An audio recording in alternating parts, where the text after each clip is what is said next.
வணக்கம் ஃப்ரெண்ட்ஸ், நம்ம இன்றைக்கி ஃபைன் மோட்டார் ஆக்டிவிட்டி பார்க்க போகிறோம். அதுக்கு தேவையான திங்ஸ் பார்த்தீங்கன்னாக்கா ஜூஸ் கப்பு, ஒரு 6 ஜூஸ் கப்பு, 2 பென்சில். இது எப்படி பண்ணணுன்னு பார்த்தீங்கன்னாக்கா 2 ரோவாக 3 ஜூஸ் கப்பு எடுத்து வச்சுக்கிட்டு, ஓகேங்களா.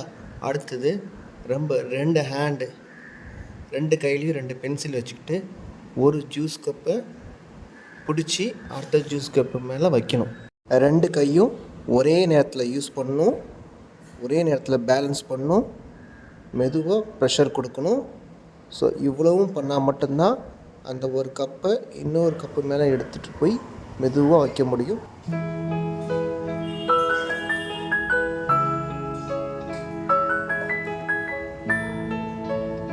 என்ன பெனிஃபிட் பார்த்தீங்கன்னாக்கா பைலேட்ரல் கோஆர்டினேஷன்ஸ் நல்லா டெவலப் ஆகும், ஃபிங்கர் பேலன்சிங் நல்லா இம்ப்ரூவ் ஆகும், அட்டென்ஷன் கான்சன்ட்ரேஷன் லெவல் நல்லா இம்ப்ரூவ் ஆகும். இதில்